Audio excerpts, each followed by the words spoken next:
What is up, sports geeks? It's your host, Josh, here back with another episode on Election Day, live from Election Day, not talking about the election. This is going to be posted Tuesday night, Wednesday, after elections. Polls have already closed. Hopefully you voted. Other than that, though, there's other important things, too, like winning your fantasy football league. Alec and I are here to help you with that.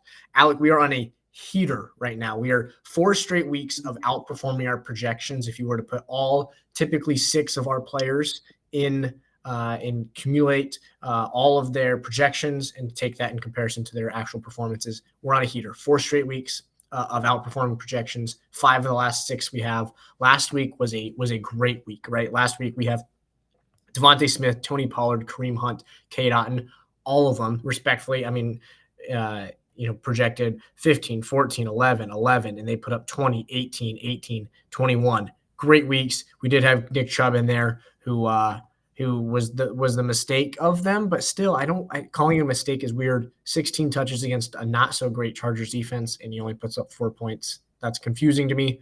Other than that, though, my final spiel here. If you're listening, make sure to hit the subscribe button. YouTube's telling me over 96% of you guys are not subscribed. Super easy to do. It's free. Other than that, though, I turn it over to you for your first player today. Yeah. So I think this is the week we've been talking about this. We literally go 5 for 6 or 4 for 5 or 6 for 7. Yep. I feel like we're always one off. I think this is definitely the week. Some system plays here. We're going to call them system plays. Yep. We're going to go back to our bread and butter. So first guy, I'm going to go Aaron Jones. They're playing the Jags this week. This week's going to be kind of a running back heavy week for us as a little preview. We've been chasing touches, and I think that's really important, especially when the Vikings are playing the Jags. We're thinking game script. So you're thinking, Vikings are probably going to cook early. Sam Darnold's probably going to look really good in the first, quarter and a half. Then they'll turn the ball, give the ball to Aaron Jones probably 15 to 20 times. In a positive game script, I really like him this week. Yeah, no, I'm right there with you, and I think kind of to your point of chasing the running backs. Running backs are ones that wide receivers can have matchups that maybe aren't as favorable, but you're not going if you're playing against, let's take Denver for example, right? You're playing against Denver, you have PS2. He's probably going to be on you quite a bit if he shadows you. You still can run routes not against PS2, right? In which it's less of you have to sit this player. Whereas with running backs, you can play a rushing defense that's a spectacular rushing defense, right? Where it's like you shouldn't be playing this player. And so I think running backs is where you see the fluctuation a little bit more. And so which you would have somebody like Aaron Jones, maybe you don't start them this week. Maybe it's a lock of a start, and we have more of them here. So I do think running backs kind of is just a little bit like that. But no, I love Aaron Jones. Saquon Barkley just torched the Jaguars, had the most freakish play I've ever seen in my life. If you have not seen that, I might put it in here. I'll throw it in here right now, the clip of that, because it was absolutely spectacular. A reverse hurdle should be illegal. Just to time that, just to not get hit on that is one thing, but to actually land it and then get extra yards is. I watched it live. It was I don't think I'll ever see something like live like that cool again. Mm-hmm. Well, I don't know what went through his head to think there's somebody that's going to hit me from behind. I'm going to jump over him and not even look at him. He's on such a heater where he could basically probably do anything. Yeah. And get yards. Yeah. No, you should start disclaimer. You should start Saquon Barkley this week in your fantasy league. Yeah, start him, and you can. I mean, they have their bye week already. Just you can close your eyes, forget he's on your team. But no, I like Aaron Jones. The Jaguars' rushing defense has not been good, and it's going to be a positive game script more than likely. I don't think that the Jaguars' offense is going to handle Brian Flores' defensive scheme very well. Trevor Lawrence, I don't think he's going to handle it very well. I think Aaron Jones is going to have plenty of touches here and plenty of opportunities for touchdowns as well. So I love Aaron Jones. My first one here. Well, you said system play. Here it is. I've been consistently on it when it's somebody that's on the fringe, right? And it's Tyron Tracy this week playing against the Carolina rushing defense. Carolina's rushing defense is just atrocious. That's just how to put it, right? That's exactly why I was on Tony Pollard last week, right? When I believe the Titans played the Panthers last week, correct? And last week. Yeah, and that's why we were on Tony Pollard, and he torches them, right? Runs for 120 plus yards. So Tyron Tracy has been getting that 15 to 20 rushing attempts range with at least 1 to 2, I believe, with at least 2 catches every single week. So he's giving you at least 2 to 3 points in PPR a week from receiving, and you're giving him 15 to 20 carries against the worst rushing defense in the league in the Carolina Panthers. This is a smash play for me. Tyron Tracy, who you picked up on waivers this year, has to be starting for you this week. Yeah, one of like the reasons people go no RB or zero RB in draft strategies is because of people like Tyron Tracy. Yep. Like he just needed his opportunity. It happens every year. Happened with Kyron. Damian Pierce 2 years ago. There's usually a guy that goes late, starter gets injured, and then boom, they're getting 20 touches. They just win the job. Tyron Tracy's a really good player. Yeah. Like rookie out of Purdue, and he's playing great. Yeah, like he looked that Monday night against who they play that Monday night game? Oh, it was the Steelers, right? Yeah, the Steelers. He had 100 rushing yards. He looked great. Yeah. So yeah, no, I love Tyron Tracy this week. I think he smashes for sure. Especially they're in Germany too. So that'll be fun. That'd be a fun one for us to kind of root for because it'll be in the morning. Bright and early on Sunday morning, I'm going to be pissed off because Devin Singletary's got 15 touches and Tyron Tracy just decides to go for 3 carries. He's good. Yeah, no, you'll be fine. You'll be fine. Okay, so again, system play for my next one. So I have DeAndre Swift against the Patriots. Mm-hmm. I love it. I love that this week. Yeah. He's getting 20 touches. He is going to outperform his fantasy this week. I think Caleb Williams bounces back. I think he'll play Caleb Williams. I know that they were talking about a guy like grabbed his ankle and gator rolled. I think he was also a little salty about losing. So I think they bounce. I think the Bears bounce back this week. They have to respond with the Matt Eberflus stuff. If they don't, he's gone anyway. So I really like DeAndre Swift this week. Potential positive game script.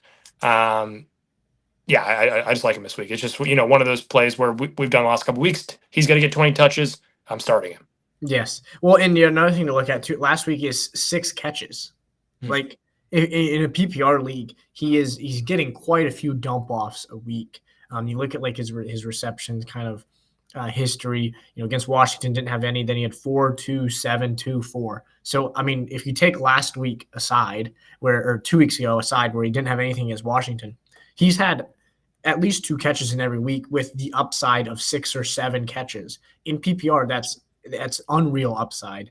And then you pair that together with the fact that he hasn't had less than 15 carries since week 3. This is a guy that like I'm looking at, and you pair that, all of those things that you just said that I just said, with a rough rushing defense in New England Patriots, and he's going to be getting plenty of touches. The game script isn't going to screw him over. Yeah, I like him. I like him to get a touchdown this week. Realistically, I think keeping it on the ground is going to be good. Khalil Herbert's gone to the Bengals now. I don't think that is going to affect really. Maybe he was inactive anyway. Yeah. Okay. So I mean, I was gonna say maybe it's like a touch that Herbert gets that goes to Johnson or Swift. So I don't think that really changes anything. But either way, I think Swift is an absolute smash play this week. Yep. No, I love it. I love it. Who's your second? My second one here, I'm going to go with another running back, believe it or not. Oh, theme of the week. Theme of the week. Switching it up with a running back here. I'm going James Conner. And James Conner is somebody that you, if you went 0 RB, you're probably not necessarily thinking about benching him because he's probably your RB1. I know I did that in a league or two. But if you didn't go 0 RB, he might be sitting on that RB2, RB3, maybe flex play. And I think this is a smash play for him against the Jets. And he's in a spot where the Jets rushing defense just simply has not been great this year.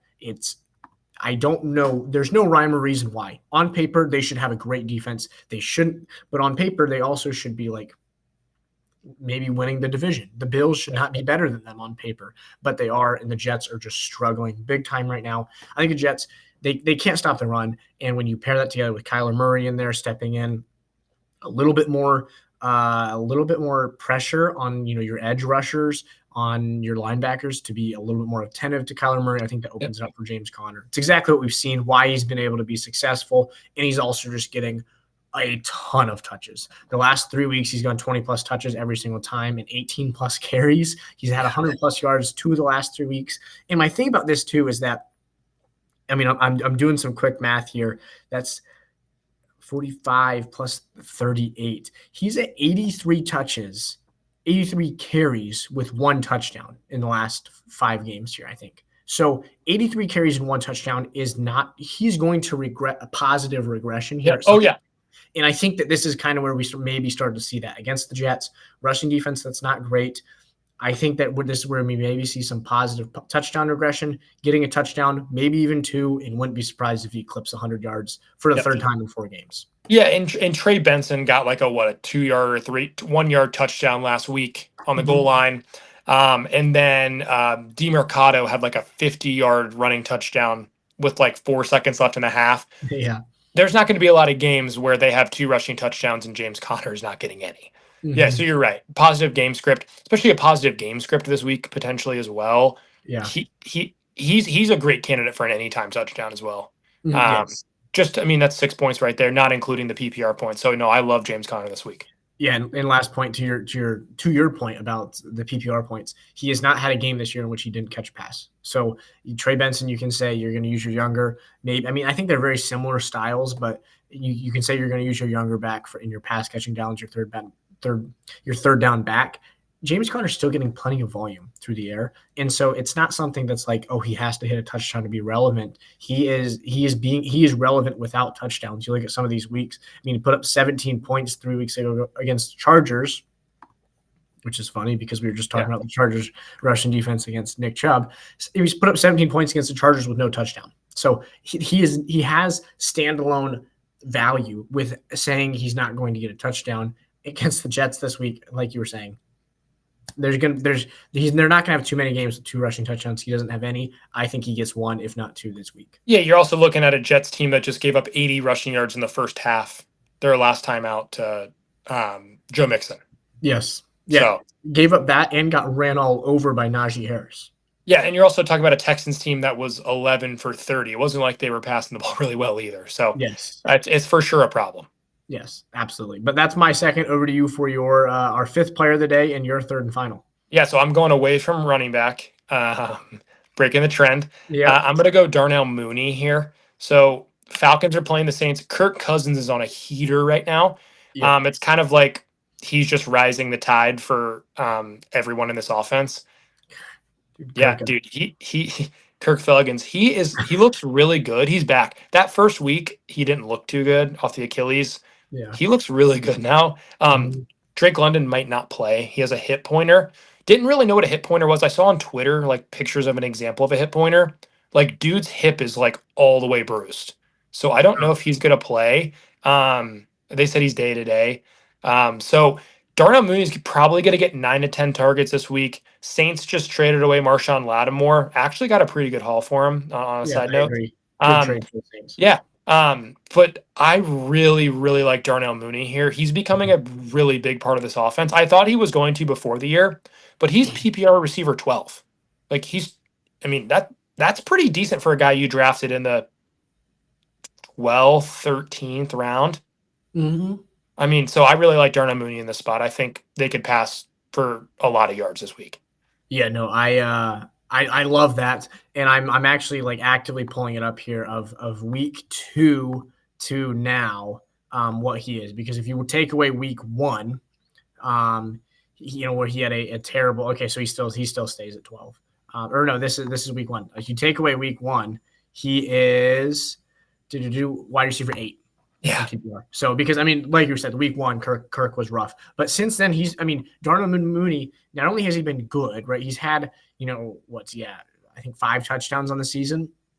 So he's had a good chunk of touchdowns, but he's also just getting peppered with targets. Like he's not had a game since week 1 under 5 targets, in which the way that the routes that he runs, he doesn't run very many routes that are less than like 10 or 15 yards. So if you're going to give him 5 targets, 10 or 15 yards downfield, he needs to catch like 3 of them to have a safe day, which is exactly what he's been around. So if Drake London doesn't play, Darnell Mooney is to the moon, no pun intended.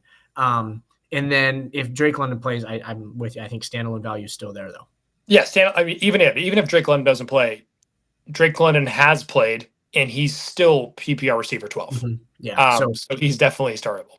Yes. And you're playing him in a flex or a second flex. Mm-hmm. Or if you're in a 3 receiver, you're playing him as your 3rd receiver. So, I mean, I really like him this week. Yeah. Yeah. So this isn't, just to clarify, this is not one of those that's like, play Tank Bigsby if ETN doesn't play. No, this is Darnell Mooney. No matter what, he is one of our 6 here. And real quick, last week we also, I know this just sparked my memory. We also had Brian Robinson last week.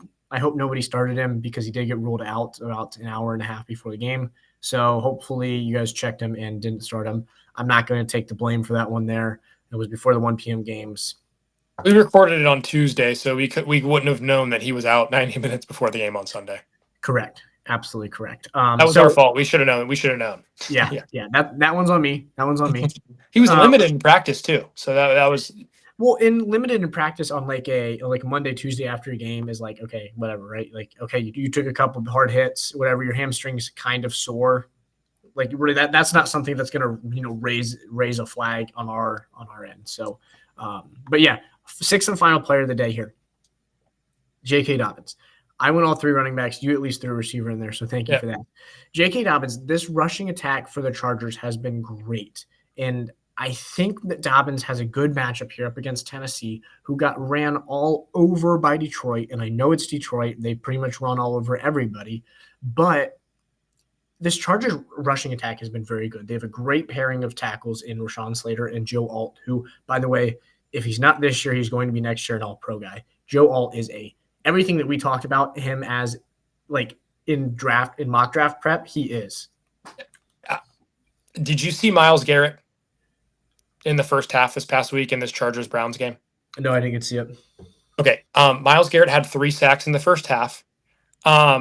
Myles Garrett, when he's hot, I know this is like, right now we're talking fantasy, but you just said Joe Alt's really good. Mm-hmm. I just had to throw out Myles Garrett here because he's on my IDP team. Myles Garrett made Joe Alt and just both tackles look like you and me blocking. But it's because it was Myles Garrett. But he's great. I'm sorry. But I just had to throw it out there. No. Myles Garrett was unbelievable last week. Sorry. I had to throw that out there. No, I'm okay with that. I mean, Joe Alt's been great. You're going to have those games, right, where you get peppered like that by the best defensive player in the game right now. So, that's okay. Luckily, they don't have to play Myles Garrett again this week. You're playing Jeffrey Simmons, who, although maybe a little bit comparable, is probably 2 or 3 tiers below Myles Garrett. So good for them. I think J.K. Dobbins is going to have a great week. He's been getting a lot more touches. He's won the backfield officially, right? His touchdown upside has been there.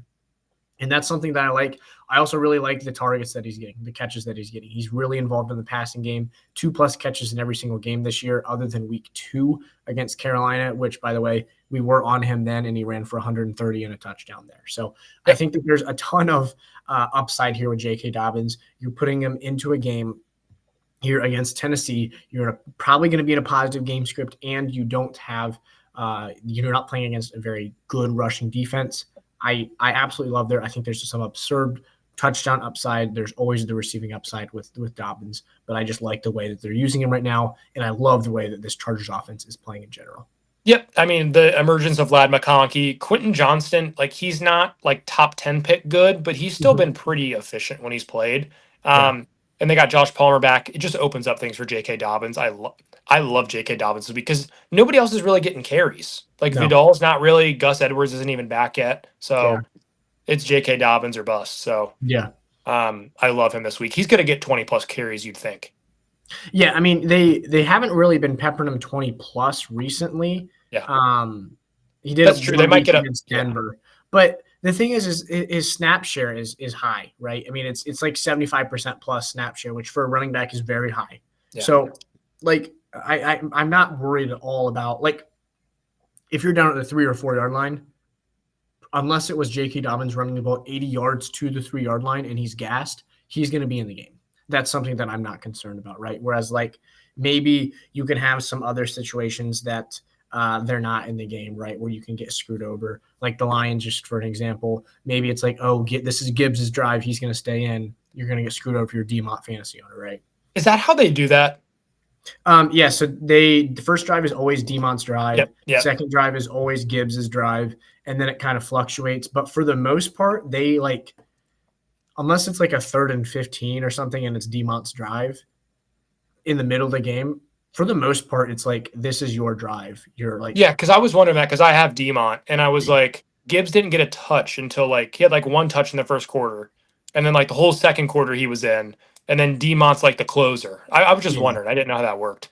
Yeah, typically, I mean, Demont starts every game, plays the first drive. Yep. Gibbs always has the second drive, and then typically it's Gibbs in quarters 2 and 3 with some sprinkles of Demont in there, and then Demont's always a closer. So I don't know, seems to work. But imagine having that. Yeah, no kidding. But that's all we got for today. So 6 players. We were on heaters, like I said at the beginning. We're at an absolute heater right now. 4 straight weeks of outperforming the projections if you put all of our players and compile them as a sum. This week we have 6. This is finally the week. We can feel it. It's there. It is gonna there. happen. Yes, it is. But, this week we have Tyron Tracy up against the Carolina Panthers. We have James Conner up against the New York Jets. J.K. Dobbins up against the Tennessee Titans. DeAndre Swift up against the Patriots. Aaron Jones up against Jacksonville. And Darnell Mooney up against the New Orleans Saints without Marshawn Lattimore. So, banger of an episode here. I think we are going 6 for 6. Make sure to smash the subscribe button. Other than that, this has been the Sports Geeks Podcast. They play, we talk. Thanks for watching, guys. Peace.